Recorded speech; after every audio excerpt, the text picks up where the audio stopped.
Hi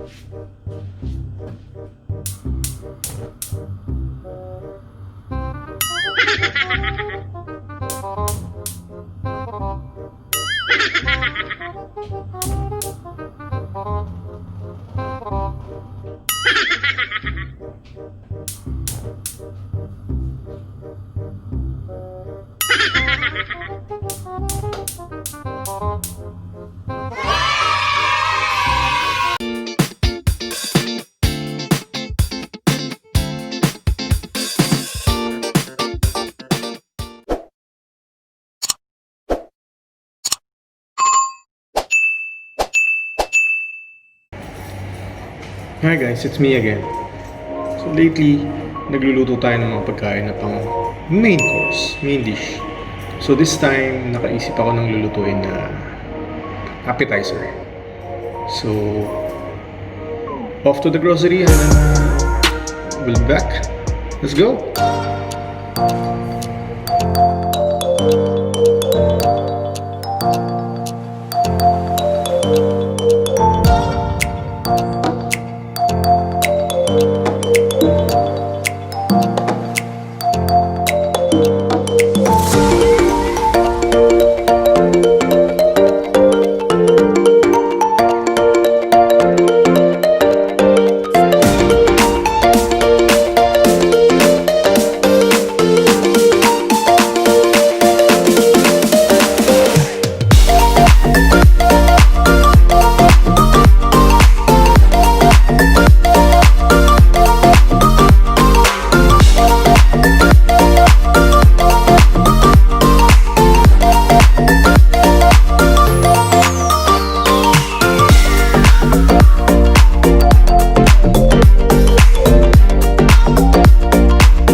Yun, so guys, after nating magluto, syempre, hindi mawawala ang taste test. So, titikman na natin yung buffalo wings, ating side dish. Yun, meron tayong carrots, meron tayong celery, at saka meron tayong cucumber na may dip. Yung ginamit ko na dip dito is yung creamy Caesar dressing. So, pwede namang iba din kung ano yung type nyo, kung ano yung gusto nyo na dressing. So, yun. Isa na natin, taste test.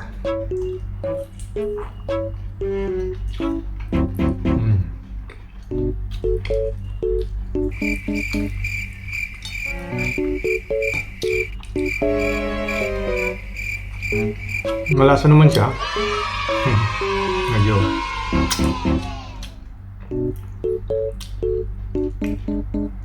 Medyo sumisipa na yung anghang. Pero tolerable naman. Hindi siya katulad nung dati kong ginawa. Sobrang anghang. Ako lang yata nakakain.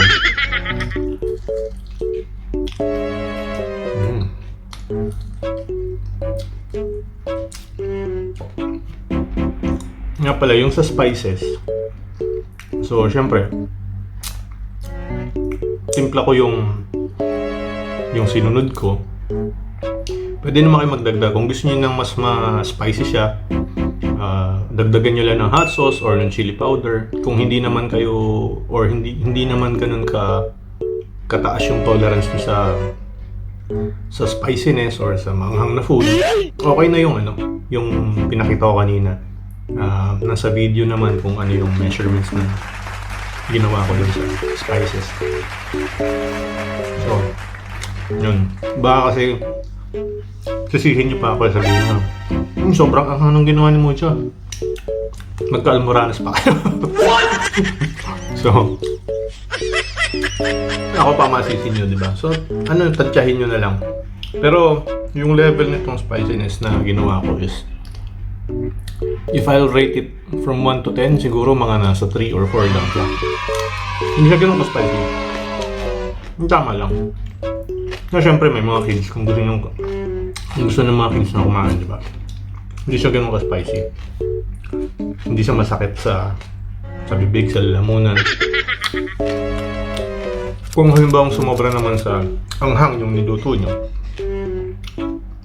mag-yogurt kayo or gatas. Yun. Malilesen or mawawala ka agad yung Hindi ubra yung coke, hindi ubra yung malamig na tubig. Milk or yogurt ang panlaban sa anghang.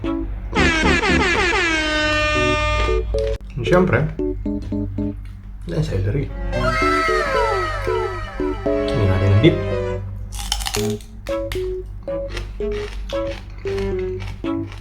Nga pala, yung celery nyo, bago nyo i-serve, is either i-freezer nyo for a few minutes or ibabad nyo sa ice. Parang yung sa ice bath. Mas masarap kasi siya pag malamig-lamig, tapos yun, mas magiging crunchy siya. Wow!